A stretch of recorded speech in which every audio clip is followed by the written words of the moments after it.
Some betrayals don't just break your heart. They redefine your entire life. I thought I knew my wife. I thought I understood the foundation of our marriage. But the moment I opened that envelope, everything changed. The weight of the truth inside, it was unbearable. And with every piece of evidence staring back at me, I realized that the life I had been living was a lie. My wife had deceived me for over a decade, and I had been completely blind to it. This wasn't just a mistake. This was years of carefully hidden deception. And now, I had the proof. Jason Chandler sat on the couch, fixated on his phone, until Karen, his wife of nearly 10 years, called with unsettling news. Earlier, a private investigator had revealed Karen's deceit. She and her lover were en route to Honolulu. Contrary to her claims, Jason pondered his naivety, having devoted a decade to their relationship, now shattered by her lies. Taking a gulp of coffee, he reclined, reflecting on their history. They met in college, 13 years prior, both pursuing business degrees. Their romance blossomed, leading to marriage post-graduation. Jason joined his father's tire business, mastering various roles and ascending to head the accounting department. He aspired to inherit the company from his father and succeed Mike Allen, the retiring CFO, after marrying Karen.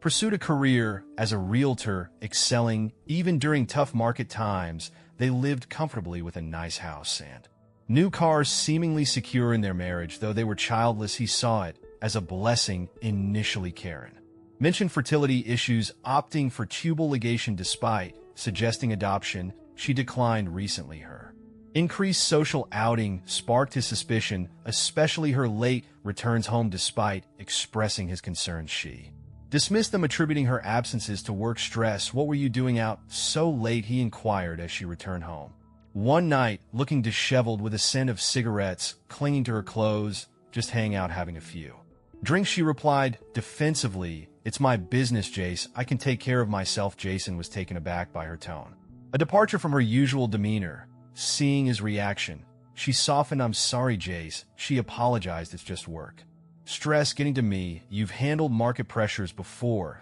Without this," he pointed out. "What's changed? It's tougher than ever out there," she explained. "Competition's fierce, and the pressure's relentless. I it, but don't take it out on me," he reassured her. "I'm on your side." She hugged him, expressing regret. "You're right, dear." "I'm sorry," agreed. "But please freshen up," he requested. "You wreck of smoke." Apologies. It was smoky at the club. She conceded, heading for a shower. He was already asleep when she joined him in bed. Over time, their closeness dwindled from several times a week to barely once a fortnight. Her interest in his life waned, and he noticed her blatant lies, like the she claimed to be at the office when she wasn't. He refrained from confronting her, sensing her potential explosive reaction. He pondered how many more lies she might have told. Lying awake beside her, he gazed at her, his worry evident. "What's on your mind, Jay?" she inquired. "I'm worried," he admitted. "About what?" She probed. As he confessed, "It feels like we're growing apart." "Do you still love me?" "Of course, sweetheart," she reassured, embracing. "IGM, you know that, right?" "I honestly don't know," he confessed. "It's been a while since you said it, and our closeness has dwindled. You're out more than you're home." "I'm sorry," she apologized. "Work been overwhelming." "I do love you. Please trust me. Can you show me more?" he requested. "Of course, baby," she affirmed, kissing him. They made love that night, soothing Jason's worries temporarily, but concerns lingered. A month passed, and the cycle repeated. Jason began to suspect something deeper. One day, his friend Ron asked to meet urgently. "Sure, Leighton, grab a beer." Jason agreed. "I can't explain over the phone." Ron insisted. They met at the bar, and Ron dropped a bombshell. "I saw your wife today," Ron disclosed. "Yes, she's in real estate, showing houses." Jason shrugged. "I'm certain," Ron affirmed, "but I never knew real estate involves such closeness." "Seriously," Jason exclaimed. "You must be kidding." "I wish I were." Ron sighed. "I saw Karen with another man, holding hands and kissing. It wasn't innocent." "That can't be right," Jason protested. "Are you sure it was Karen?" Ron showed him a photo, confirming his suspicions. "Damn," Jason muttered, asking for a copy of the picture. "Sure thing," Ron agreed, sending it over. "What your plan?" "I'm at a loss," Jason admitted. "This blindsided me. My friend's a pie," Ron offered. "Want me to connect you?" "Please do," Jason requested. "I need answers." After parting ways, Jason found Karen at home. "You're back early," he remarked. Surprised just in time, she smiled. "Where were you having a drink with Ronnie?" Explained. "Everything okay with your friend?" "Not really," Jason shared. "His wife's been unfaithful." "Oh," Karen feigned Innocence, yet Jason replied, "It's a nightmare. I'm glad we don't have Karens." Reaction didn't escape Jason's notice. "It would crush me if you ever betrayed me," he remarked, observing her subtle flinch. "I'd never betray you," she assured, embracing him. "I love you too much, glad." To hear it, he replied, kissing her, "What brings you home early? Our company's convention starts this weekend." She explained, "I wanted to pack early and spend time with you before we're apart." "Where's it held?" he inquired. "Las Vegas at the Westgate Resort Hotel." She answered. "We leave Friday after lunch." "Another award this year?" he asked, aware of her past achievements. "I suppose," she replied. THEY kissed again, and he suggested celebrating their anniversary in Vegas. She declined, citing work commitments. Disheartened, he agreed to celebrate. Later the next day, he contacted Ron for a pie recommendation. Before lunch, he met with the investigator. "Good morning, Mr. Chandler." The investigator greeted him in his cluttered office. "Glad to meet you."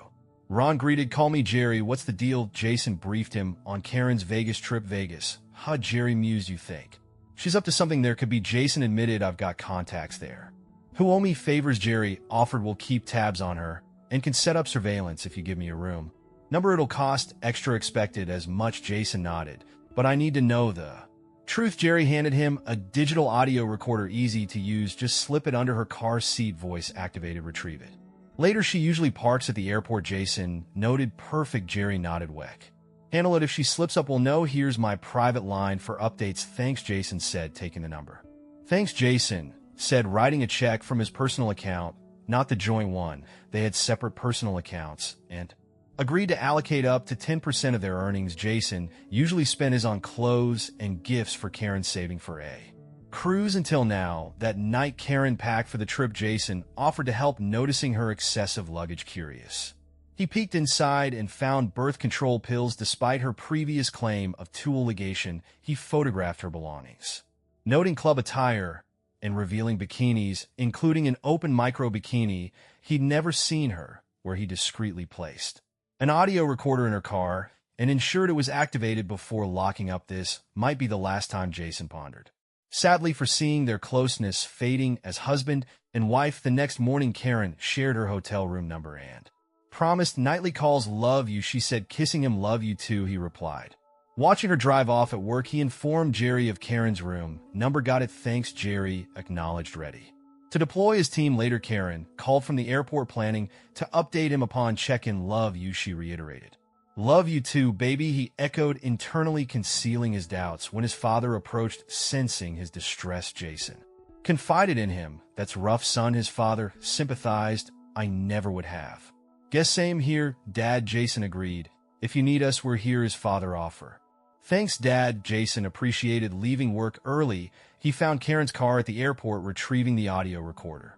Despite the tidy car, doubt lingered on the drive home. Karen called. "Hey, just got here." She informed him. "Thanks for telling me." He acknowledged, just settling in. She continued, "I'll call you tonight." Love you too," he reciprocated. At home, he activated the audio recorder, hoping for nothing incriminating. Mostly, there was road noise in her radio halfway through. However, reality hit. He listened to her conversation via Bluetooth. "He baby a man's voice greeted. "Hello, stallion."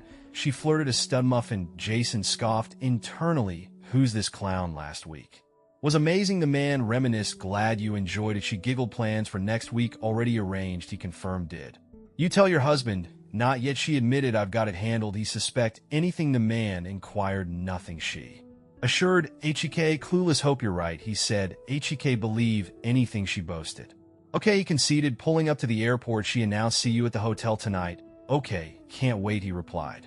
"Bye, love." "Bye-bye," she concluded, ending the call. Jason stared at the tape recorder, shocked by what he'd heard. He replayed the recording to ensure he hadn't misinterpreted. She wasn't just cheating. She had plans for their anniversary week that didn't involve him. Frustrated, cursed internally, and pondered the duration of her affair and who her partner was. Grabbing a beer, he sat at his desk, contemplating recent events. Had he overlooked obvious signs? He questioned what else she might be concealing. He had respected her privacy, but now felt compelled to investigate. Knowing where she kept the key, he retrieved it from their jewelry box and headed to her office in the spare bedroom. He accessed the desk, driven by betrayal, to investigate. Inside, he uncovered a web of lies. Karen had deceived him throughout their marriage. Shockingly, her personal account held.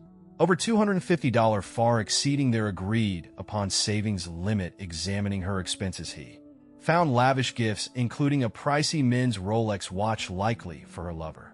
Her purchases also revealed expensive clothing and visits to Planned Parenthood for fetid, which she paid for.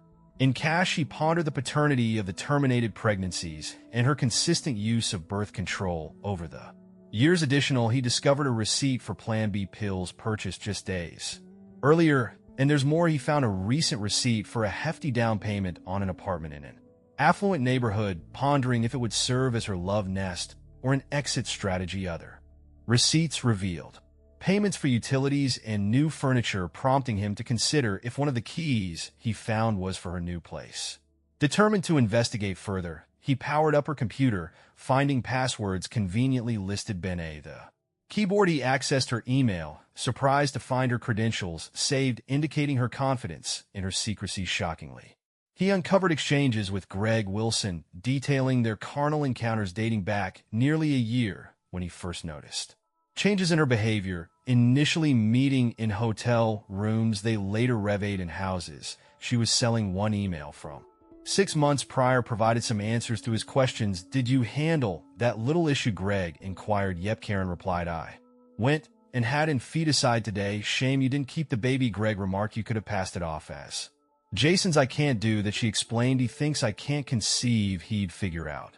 It wasn't his. Reflecting on 6 months ago, Jason realized that was when he first caught her lying. Damn, he thought to himself, she's a deceitful, cheating woman. He scrolled through their emails. Greg had suggested they have love making in Karen's marital bed, but she refused. "I won't betray Jason like that," she wrote to Greg. "That idiot has no clue," he replied. "I won't do it," she insisted. "What if you had your own place?" Greg proposed. "You could afford it with your earnings, and your husband would be clueless." "Maybe you're onto something," she replied. "I have my own account, and Jason never questions it. I'll start looking." That was 3 months ago. The down payment receipt was just over a month old. "I got a condo," she told Greg. "I put a down payment, and I'm getting furniture next week." Jason's oblivious. "Perfect," Greg responded. "Weck.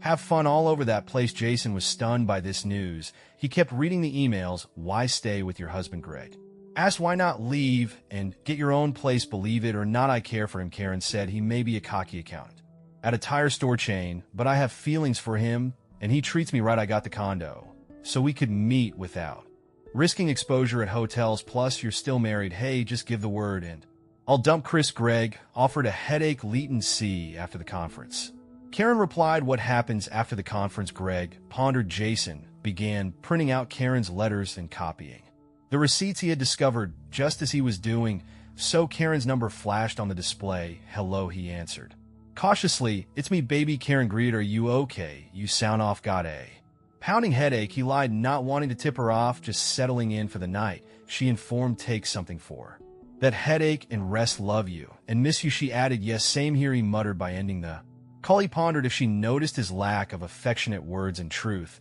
He was seething, determined to uncover the truth about Greg. He scoured Karen's company website and found him. Greg Wilson, the regional manager. She was indeed involved with her boss printing the page. He added it to his pile. Growing more agitated, he contemplated breaking into her apartment. Checking her address, he hesitated, wondering about a security system. Reviewing her documents, he spotted a code labeled alarm system. Of course, she'd write it down, he thought bitterly.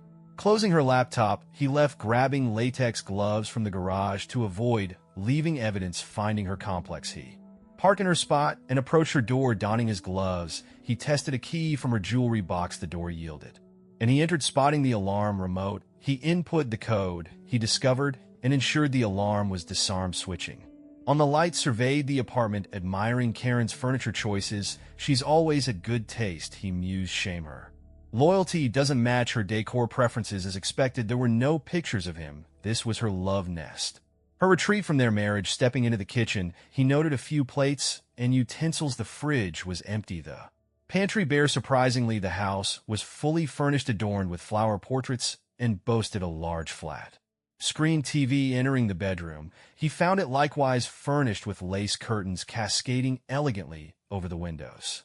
Just above the electric heater, an apparent fire hazard. Opening drawers, he discovered unfamiliar underwear and Suspected Greg's presence from men's undergarments. Taking out his phone, he snapped photos in the nightstand drawer.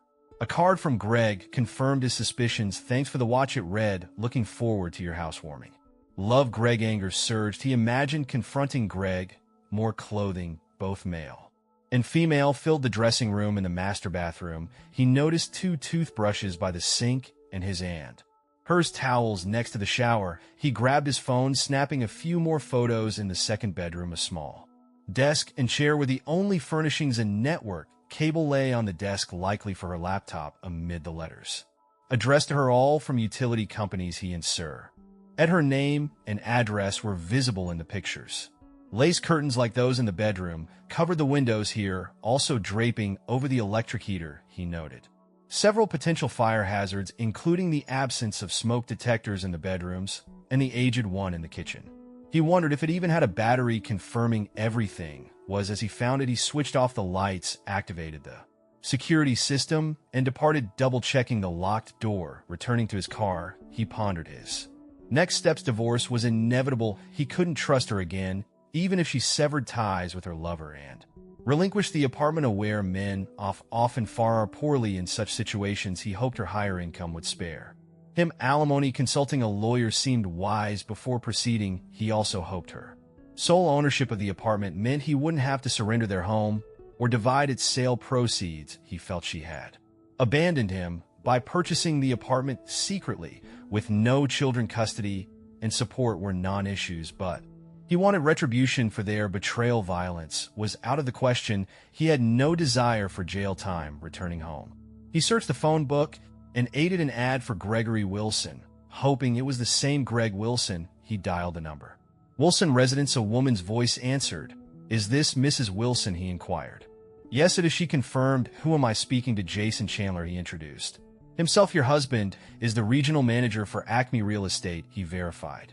Yes, he is, she replied, but Hune's away at a conference this weekend and will be visiting other offices next week. You'll need to call the regional office and leave a message for him. They're actually Mrs. Wilson. It's you. I'd like to speak with Jason. Redirected. Oh, she responded. Yes, ma'am. Jason continued. I hate to break this to you, but my wife is having an affair with your husband. Are you certain? She inquired. Absolutely, Jason asserted, and I can provide evidence. Do you have solid proof? She pressed. I can even show you where they meet up if you'd like, Jason offered. He heard her sigh through the phone. Would tomorrow work for you? She proposed.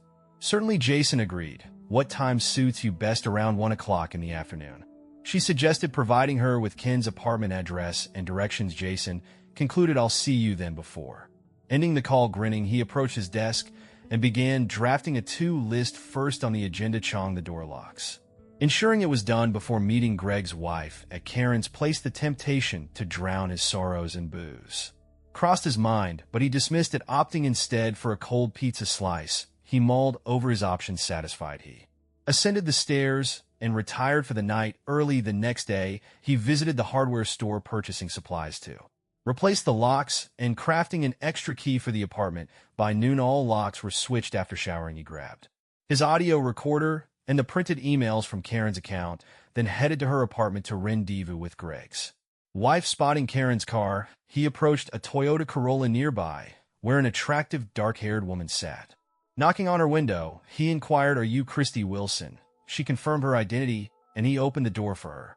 Call me Jason Chandler, he said, gesturing for her to don latex gloves. He offered Leeton Head, and I'll show you there.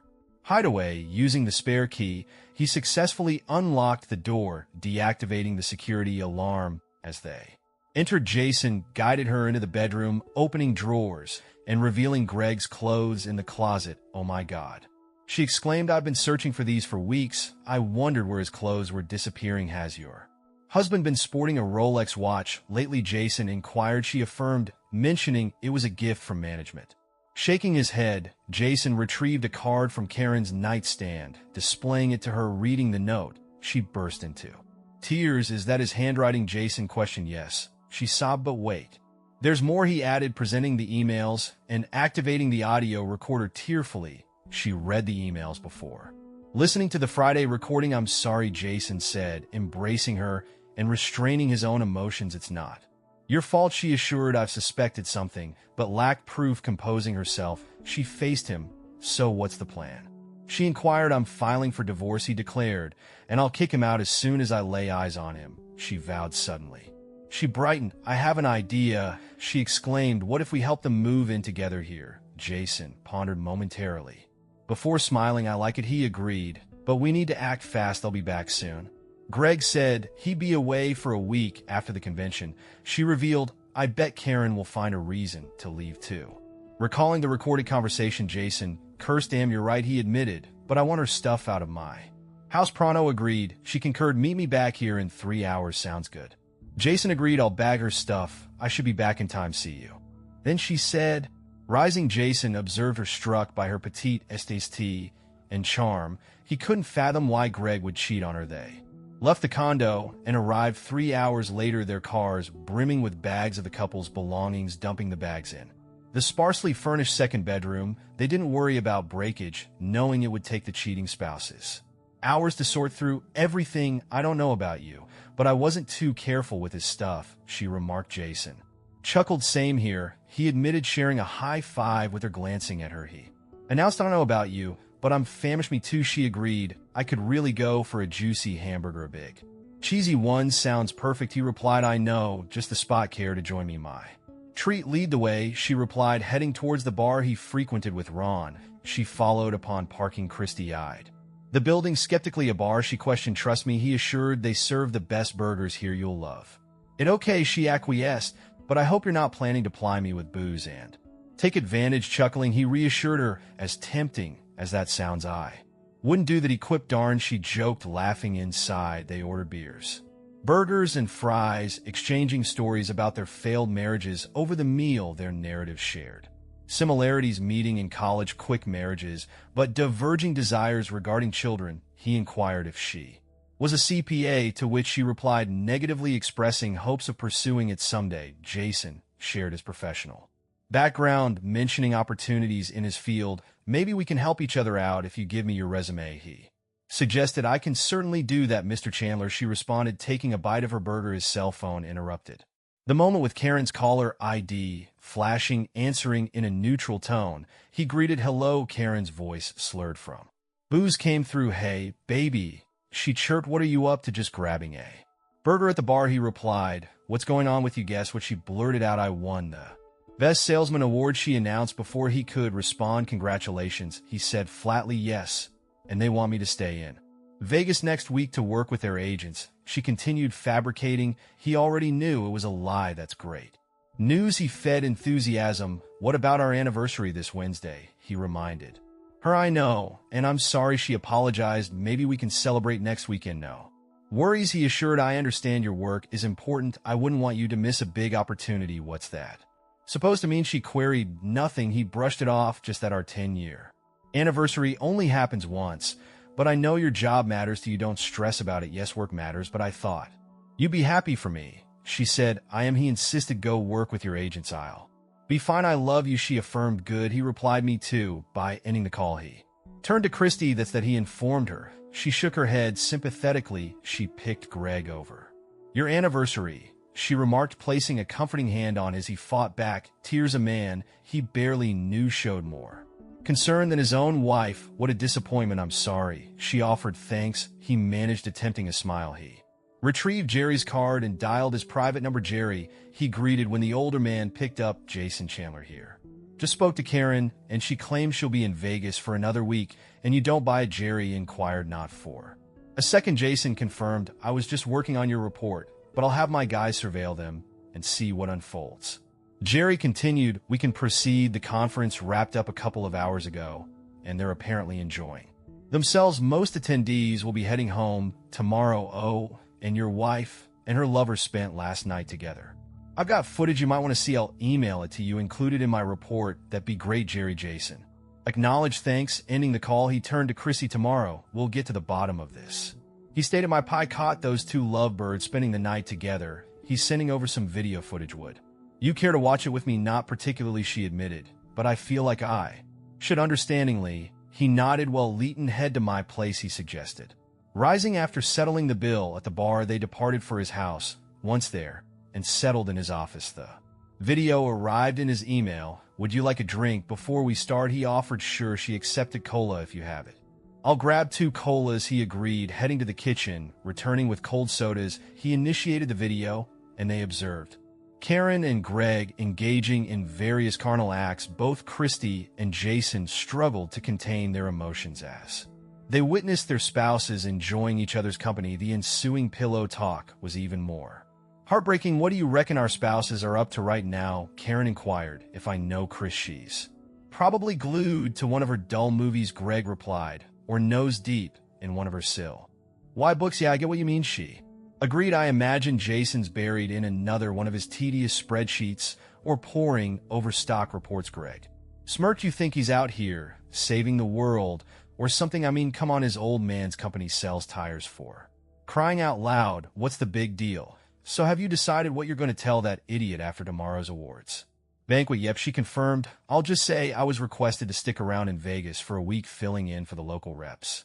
He'll swallow it. Hell, he'd believe anything I'd tell him. I could tell him the moon's made of green cheese and he'd buy it. And by the time he catches on, we'll be lounging on a beach in Hawaii. Greg added, I can't wait to see you flaunting that new sling bikini you snagged. Christy erupted. Hawaii, she exclaimed. That idiot's whisking some Floy off to Hawaii. I'm going to rip his guts out. She turned to Jason. Sorry for calling your wife of Floy. No need to apologize, he responded. I'd say the same thing. They refocused on the video. So what about your anniversary? Are you just going to skip it? Hawaii sounds a lot more enticing than a night at a steakhouse, she remarked. I pledge to make it up to him. Maybe I will, maybe I won't. Greg regarded her. You're ice cold, you know that, he remarked. She shrugged. It's only our 10th anniversary, she explained. There'll be more. Who cares about that right now? I need you. With those words, they resumed their activities, prompting Jason to halt the video. I've seen plenty, he stated. Have you? Christy nodded, tears flowing down her cheeks. More than plenty, she affirmed. I'm scheduling a meeting with a divorce attorney come Monday, he disclosed. Would you like to accompany me? Would you mind? She asked softly. Not at all, he reassured. Christy burst into tears, sobbing. Jason wrapped his arm around her, offering a comforting shoulder. Though he felt like crying too, he held back, focusing on consoling her amidst his own emotional turmoil. Would it bother you if I spent the night here? She inquired. No hanky-panky, I just want to cuddle, she clarified. Of course you're welcome to stay, he replied. Stay as long as you like. Thank you, she expressed. I can't believe I wasted all those years on that idiot. All this time I've been falling for his lies. I totally get it. Jason empathized. He escorted her U-pair stairs to the master bedroom and found an old t-shirt that appeared long enough for her to sleep in. Taking it, she retreated to the bathroom to change. After waiting for her return, he donned his pajamas and settled into bed. She emerged from the bathroom wearing the long t-shirt, and he was almost taken aback by her appearance. He always admired Karen's legs, but Christy were the slenderest he'd ever seen. She smiled as she slipped under the covers. What's wrong? She asked. Never seen a woman's legs before. None as love as yours, Jason complimented. Sweet talk will get you everywhere, sir, she teased. He wrapped his arm around her, drawing her close, savoring her scent. She placed her hand on his chest, snuggling against him. Did you know you're the only woman I've shared a bed with besides my wife for over 10 years, he confessed. And you the only man I've been with besides my husband, she revealed. They gazed into each other's eyes for what felt like an eternity before drifting off to sleep in each other's arms. The next morning they woke up and twined with each other. Good morning, sleepyhead, she greeted. You don't need to rush out on my account, she added as he rose to use the bathroom. Good morning, beautiful, he responded. I'll be quick. He relieved himself in the bathroom, which proved challenging given his state of arousal. Upon returning, he found Christy already tidying up the kitchen and preparing scrambled eggs and bacon for breakfast. Glancing at the clock, he noted it was 8:30 a.m. His gaze returned to Chris, enjoying the sight of her cooking in his old t-shirt, momentarily reminiscing about the times Karen used to make breakfast for them. Wow, that smells amazing, he remarked. I hope you don't mind me taking over your kitchen, she said. Not at all, he assured her. I can't recall the last time someone made me breakfast. Karen never cooked for you, she inquired. She used to, he acknowledged. But she stopped a while back, claimed it took too much time, and she needed to prepare for her clients. Damn, Christy muttered. Exactly, he concurred. The aroma of bacon filled the air as she placed a generous plate in front of him. He devoured the meal hungrily, as if he hadn't eaten in weeks. Wow, that was Amazing, do you cook like this every morning whenever I can, she replied. His phone interrupted, displaying Jerry's name and number. Hey, Jerry, he greeted. Working Sundays. Now, Jerry chuckled more often than I'd like. He admitted, I wanted to update you. Your wife and her lover boarded their flight from Las Vegas just before 6 o'clock this morning. They had a layover in Los Angeles for about 40 minutes, and the plane departed an hour ago. They'll touch down in Honolulu in approximately 5 hours. I've got the flight details if you need them. Got it. Jason confirmed they're on American Airlines Flight 31. Jerry added, I've got a contact in Honolulu ready to track them once they land. Thanks, Jerry, Jason said, jotting down the information. After ending the call, he turned to Chrissy. Well, he began, here's the update. They're en route to Hawaii. As the plane ascended, Karen settled in her seat, glancing out the window. She watched as they flew over the Pacific Ocean. This is it, she mused to herself. Glancing to her left, she noticed Greg already asleep in a neighboring seat. She closed her eyes, briefly reflecting on the past decade. Brief pangs of guilt swept over her for betraying her trusting husband. Somewhere deep down, she acknowledged this as just another in a series of poor choices, yet she justified it to herself. She hoped it would all resolve without Jason ever finding out. Perhaps their marriage would continue, and they would grow old together, eventually retiring peacefully. Her initial misstep was disclosing to Jason that she couldn't conceive. In reality, she was capable, but she harbored no desire for a family. Motherhood might allure some, but not her. Thus, she informed Jason of purported medical hurdles necessitating tubal ligation. He accepted, eventually consenting. However, complications with the IUD arose, compelling her to discontinue its use due to pelvic discomfort and headaches. She resorted to conventional birth control pills, supplementing with the calendar rhythm method to avoid physical engagement during peak fertility. Though mostly effective, she found herself pregnant twice. The first instance occurred with her husband fearing his response, which would unveil her initial deceit and her reluctance for parenthood. She discreetly completely underwent infanticide, financing it privately. Luckily, they had established separate accounts alongside a joint one. Initially, they agreed on her contributing 10% of her earnings to the joint account, but she manipulated the arrangement. She could have funded the feticide independently, keeping Jason unaware. The second pregnancy arose with Greg approximately 6 months prior. She divulged the situation to her paramour and opted for another feticide, covering the cost from her personal account, hoping Jason would remain oblivious. Then came her extramarital affairs. Throughout the initial 7 years of marriage, she remained loyal to her husband. However, everything shifted one day when she encountered a client strikingly handsome and affluent. In a fleeting moment, she made a decision she never regretted. They engaged in intense, passionate closeness within the confines of a lavish house she was showcasing, and he exhibited gratitude by purchasing the property outright. Such encounters were infrequent, maybe occurring 10 times over the subsequent year and a half. Later, she discovered others engaged in similar behaviors, though she experienced fleeting guilt. She reasoned, what the heck, if other women could indulge without consequence, why couldn't she? In her view, it bore no relation to Jason. Her love for him remained steadfast, and what he didn't know wouldn't cause injury. Then she encountered Greg, and everything altered. He embodied everything her husband lacked. Jason was analytical, pondering decisions meticulously, whereas Greg was impulse, out deciding on a whim. Jason's path in life, both personally and professionally, had been predetermined. He dedicated his career to his father's tire business trajectory. He continued, set to ascend to CFO and ultimately president and CEO. Conversely, Greg's future was uncertain. He embraced each day as it came, living in the moment, while Jason contemplated the future. Their approaches in bed were starkly different. Jason prioritized her pleasure, while Greg was more forceful, leaving her feeling shattered. Initially, their liaisons occurred in discreet motels or houses they were selling, but she grew apprehensive about being spotted and alerting Jason or Greg's wife, Christy. Then, after Jason VO concerns about their relationship, she distanced herself from Greg, momentarily redirecting her affection toward her husband. However, her resolve waned, and Greg sought to reconcile, but she feared Jason discovering their affair. To mitigate this risk, she decided to purchase her own apartment, providing a private sanctuary for her and Greg. Despite Jason's conservative demeanor, she harbored lingering emotions for him, their decision to file tax returns.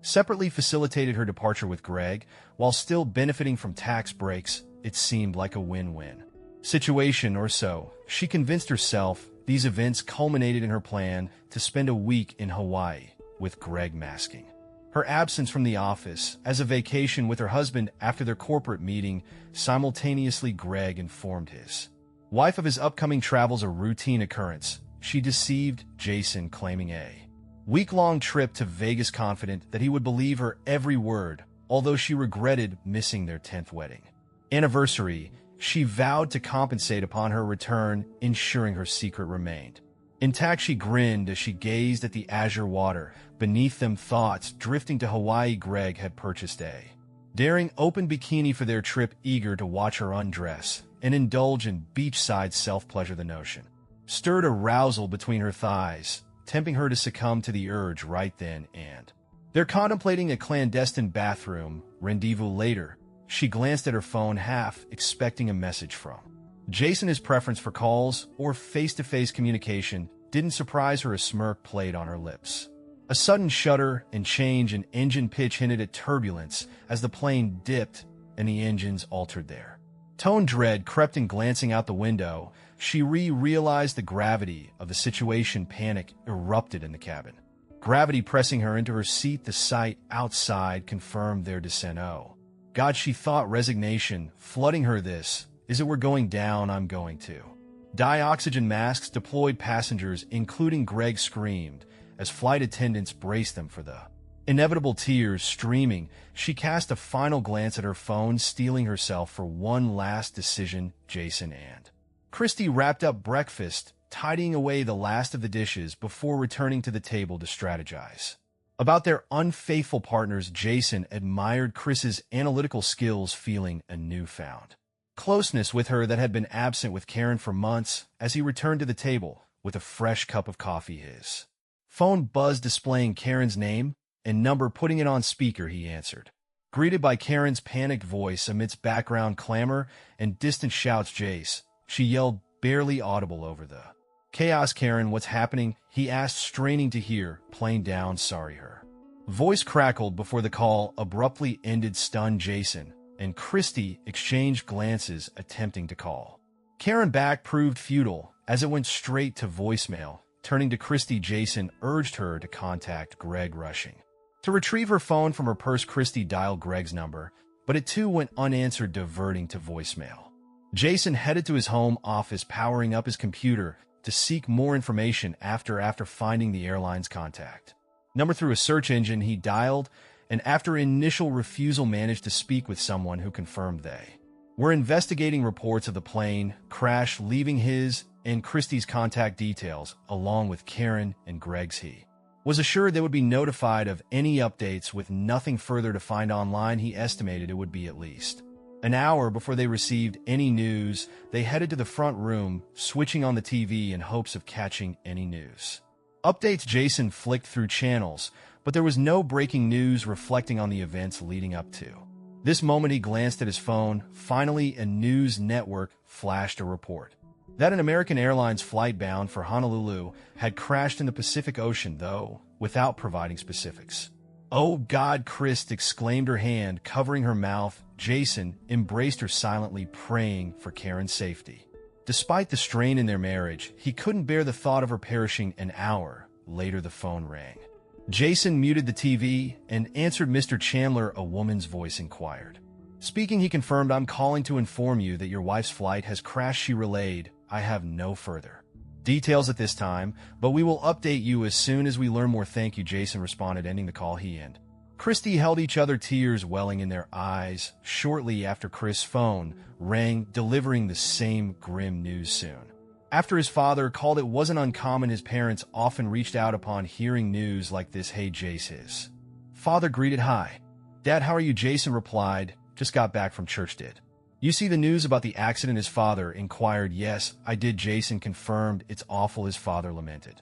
By the way, how's Karen? Wasn't she on her way back from Vegas? She's not doing well, Dad, Jason disclosed. She was on that plane that crashed. What? His father gasped. What was she doing going to Hawaii without you? She was with her Boyfriend Jason disclosed, closed, "Oh my God," his father reacted, "I'm sorry to hear that, son. Take a week off and sort things.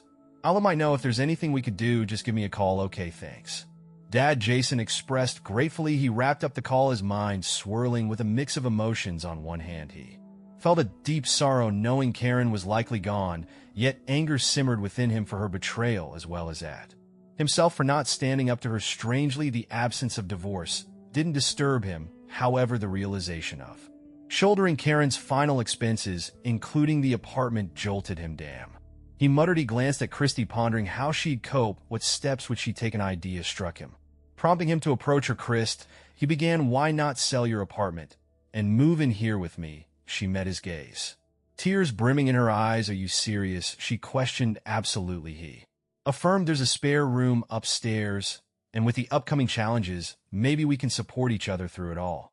After a moment's consideration, she responded, "Why not? But under one condition." "What's that?" he inquired. "That I share your bed," she stated. Really, Jason's thoughts raced, realizing things were moving quicker than anticipated.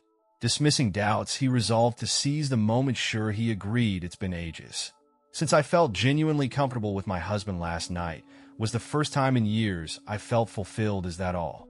"Right, more than all, right," he assured her. "Then it's settled," she confirmed. "I'll grab my belongings from home and be back tonight." Jason nodded. "I'll be here," he promised. After she departed, he dialed Lucy, Karen's colleague. "Hello," she greeted. "Lucy, it's Jason Chandler," he identified himself. "Oh, hi, Jason," she responded. "How is Hawaii?"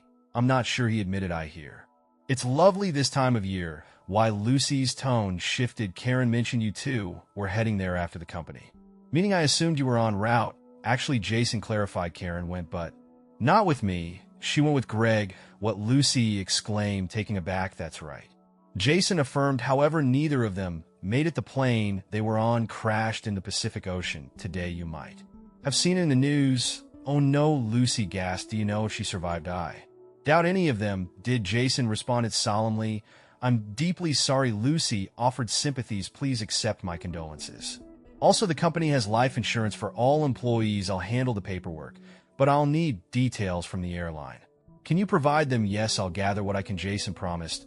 "But I have a question for you." "What's that?" Lucy inquired. "Were you aware of Karen's affair with Greg?" Jason curd. "I had my suspicions. There were whispers, but nothing concrete," Lucy admitted. "We tend not to gossip about personal matters in the office." "I understand," Jason acknowledged. "Well, that's all for now.